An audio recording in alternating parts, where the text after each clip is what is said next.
Olá, gatitos e gatitas do quinto ano, tudo bem com vocês? Para quem está começando pelo vídeo de história, né? Já fiz a pergunta lá no de português, mas farei aqui também, porque vai depender da ordem que você está assistindo. Como foram de Páscoa? Comeram muito chocolate? Espero que tenha sido maravilhoso. Assim como eu amo chocolate, acredito que a maioria de vocês também. Mas que tenham feito também o momento mais essencial, estar em família, compartilhando este amor, este instante de estarmos tendo mais compaixão uns pelos outros, não é mesmo?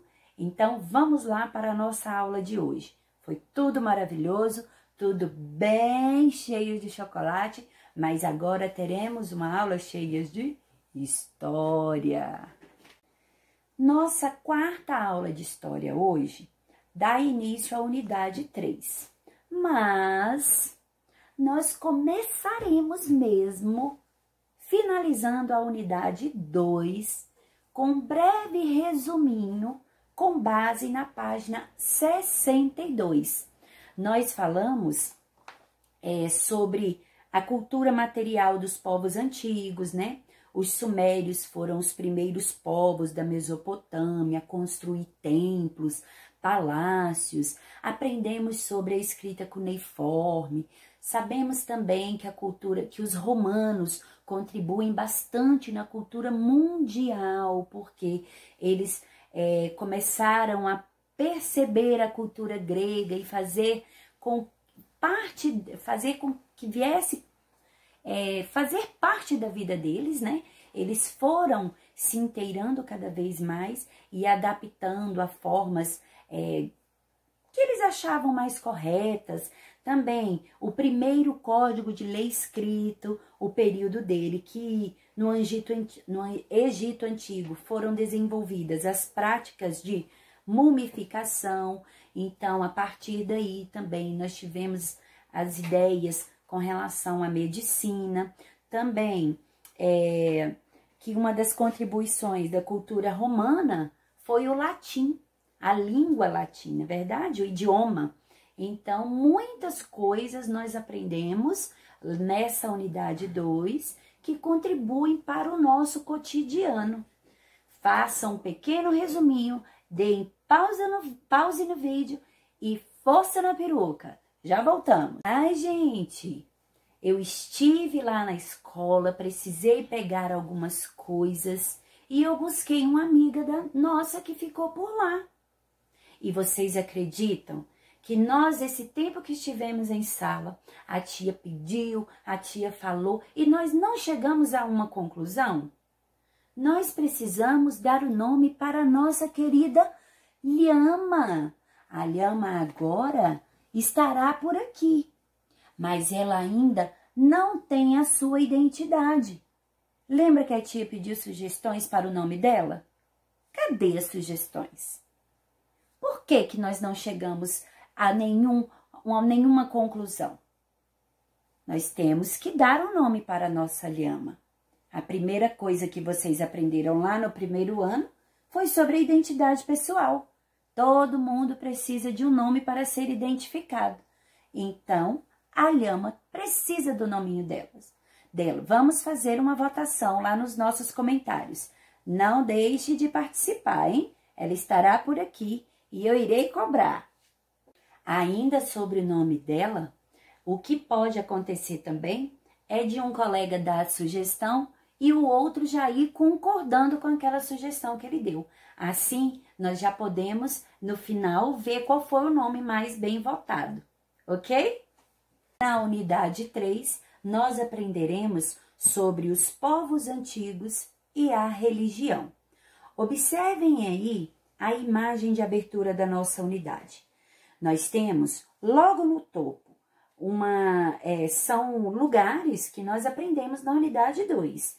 E temos aí Zigurate de Ur, localizado no atual Iraque, que foi sede do templo e palácio na Mesopotâmia. Logo abaixo, nós temos as pirâmides de Gizé, no Egito, abrigavam os túmulos dos faraós na antiguidade. Em alguns lugares, as pessoas leem Gizé também, ok? E aí, no canto esquerdo, nós temos ruínas do Partenon, na Grécia, templo em homenagem à deusa Atena. Bem familiar, né, gente? Nós vimos tudo isso aí lá na unidade 2. Então, como o título já traz, os povos antigos e a religião, nós aprenderemos um pouquinho sobre uma das principais religiões do mundo. Página 66. As religiões da atualidade. Nós sabemos que, independente da religião, nós temos sempre que respeitar o nosso próximo. Não é a imposição da sua crença que vai fazer com que a pessoa passe para ou comece a crer naquilo que você crê. É o seu dia a dia, é a sua vivência, e mesmo que isso não aconteça, nós devemos respeitar a forma que a pessoa tem de compreender o mundo e aquilo que ela pode ou não acreditar. Então, antes de tudo, teremos consciência de que é um conteúdo, primeiro, de respeito para com o próximo. E as religiões, elas são manifestações culturais, porque assim como a tia disse, nós indivíduos podemos crer em coisas e situações diferentes. Então, culturalmente, tende-se um grupo a manifestar as suas crenças e acaba que a maioria daquele local seguem alguma a forma religiosa em que o povo manifesta essa forma cultural. E acredita-se que em toda a história da humanidade a religião já existia, né? Porque sempre houve uma crença em algo. Cada região possui elementos próprios, né? E distintos uns dos outros. Não podemos caracterizar um grupo exatamente como sendo daquela forma fechada e engessada. Não, às vezes também em uma comunidade, em uma cidade, em um país assim, como o nosso, que tem uma diversidade cultural muito grande. Nós somos um país muito rico culturalmente e cada um segue a sua doutrina, a sua crença, assim como acha que deve. Mas a religião sempre teve em busca de explicações para a vida e para a natureza, assim como distribuir, propagar os seus costumes e valores, porque é sempre tentando, né, manifestar a sua crença para que o outro, pelo menos, compreenda a sua forma de pensar. Mas independente da época, as religiões podem ser caracterizadas. Agora vamos prestar bastante atenção.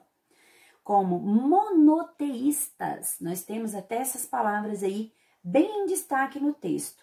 Também como politeístas e os não teístas. Nós compreenderemos cada um desses grupos, mas gravem esses nominhos, hein? Se quiserem grifar aí mais esse trecho: monoteístas, politeístas e os não teístas. E a religião monoteísta, ela é aquela que crê em um só Deus. E nós temos aí alguns segmentos, como o judaísmo, o cristianismo e o islamismo. São exemplos de religiões caracterizadas como monoteístas, porque creem em um único Deus. Vamos fazer um pequeno levantamento aí, então.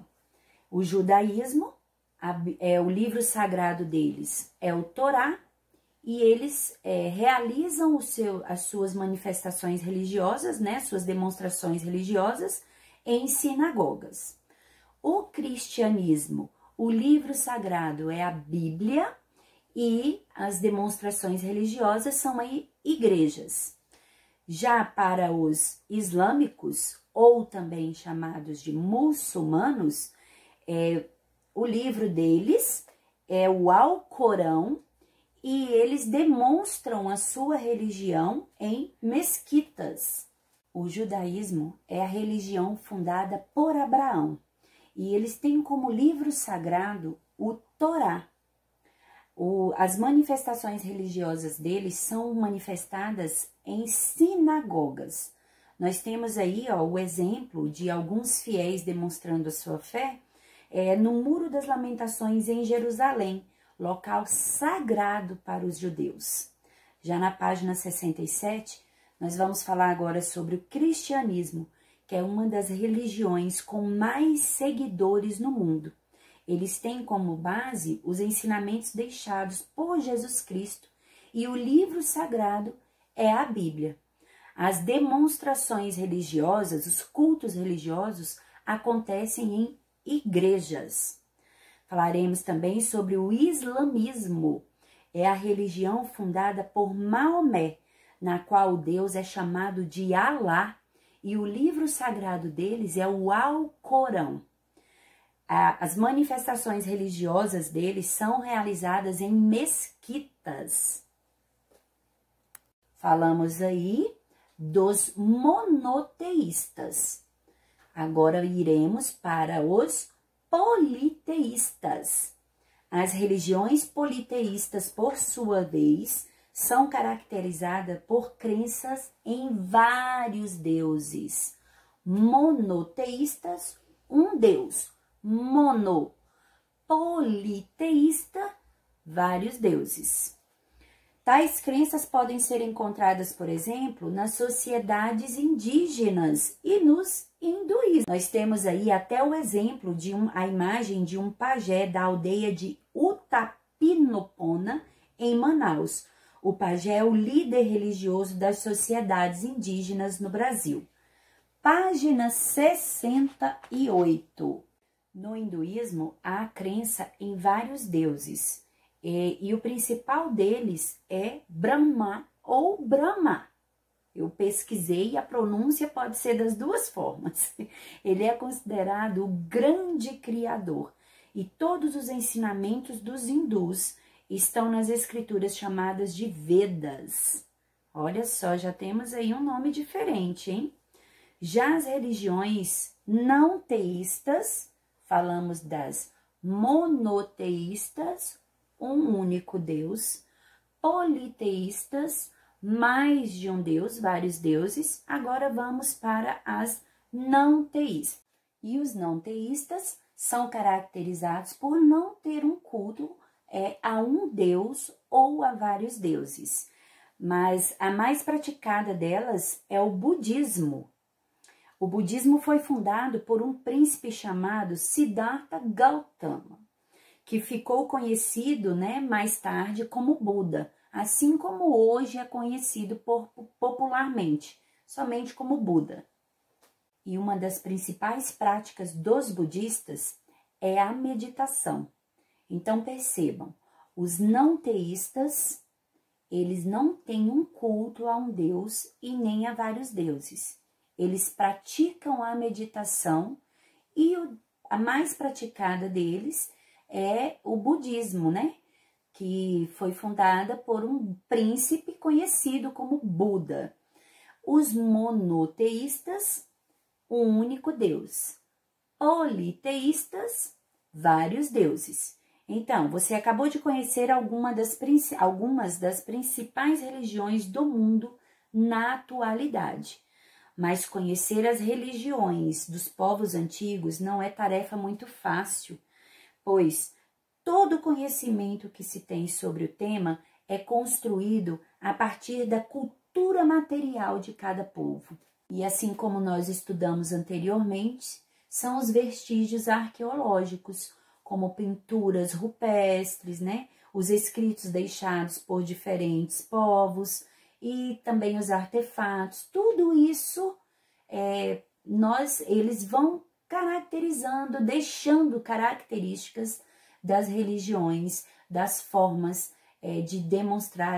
que demonstravam a sua fé. Por outro lado, as religiões também fazem parte da cultura imaterial, seja do passado ou do povo aqui no presente, né? Por isso, os pesquisadores precisam buscar muitas informações, pesquisar bastante para cruzar os dados e conseguir buscar reconstruir a história. E nesta unidade, nós iremos conhecer um pouco mais por que as religiões se tornaram tão importantes na vida das sociedades, por que essas manifestações influenciam diretamente a vida do ser humano. Página 69, as religiões primitivas. Se já diz que é primitiva, então nós vamos buscar lá bem do passado, né? Na época, como eles dependiam bastante dos recursos da natureza, eles acreditavam que todos os fenômenos naturais, como a chuva, a seca, o sol ou o calor, e até as eclipses do sol e da lua, fossem demonstração de algum tipo de poder de deuses.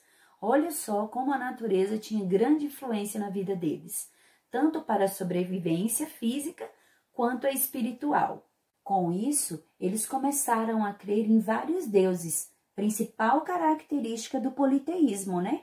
Eles começaram a crer nesses fenômenos naturais, então foram crendo que vários deuses existiam em situações diferentes que ocorriam.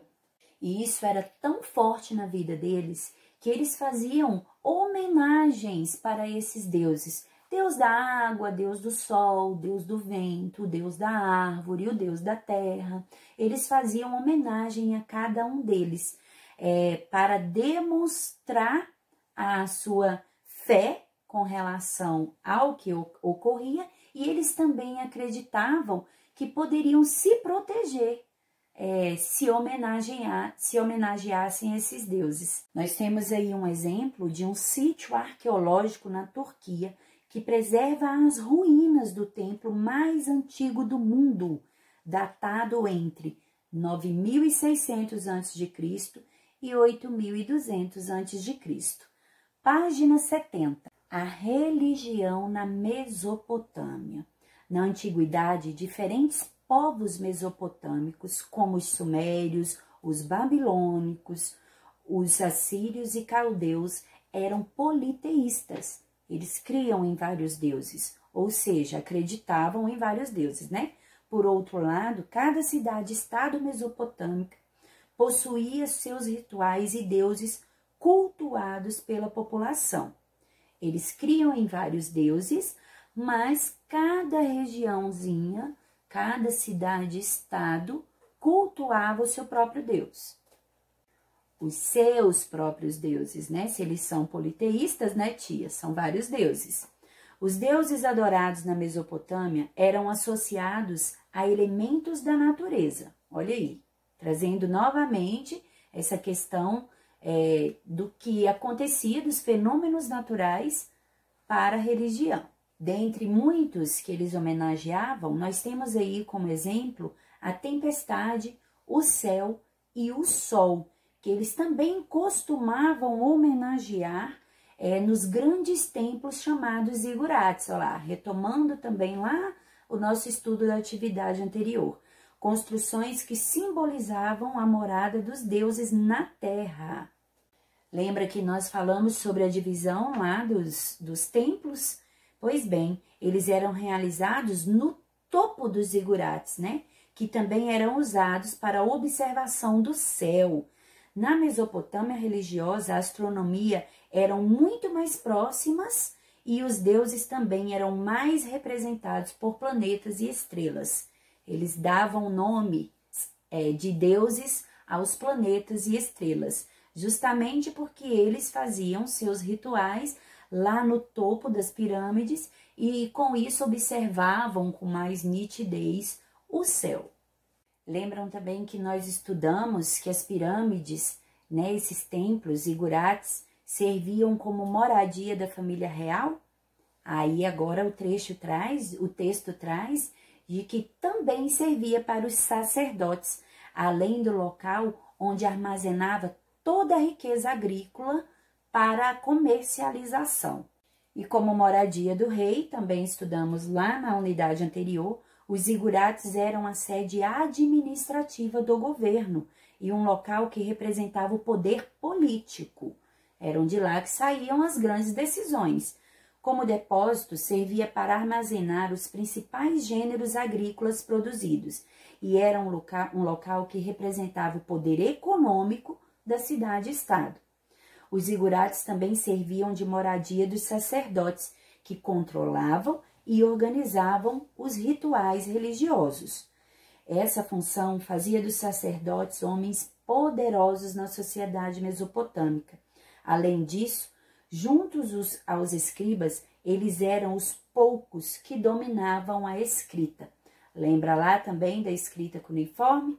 Eles eram os poucos que tinham domínio, um dos poucos que tinham domínio dessa escrita, até porque não fazia parte de todo o povo poder ter acesso, né, a esse tipo de informação. Teremos aí uma breve atividade, né, na página 71, complete o esquema abaixo sobre a importância dos zigurates mesopotâmicos na antiguidade. Temos aí novamente a representação gráfica, o zigurate de Ur, localizado no atual Iraque, construído há cerca de 2000 anos pelos sumérios, e é considerado uma das principais construções da antiguidade.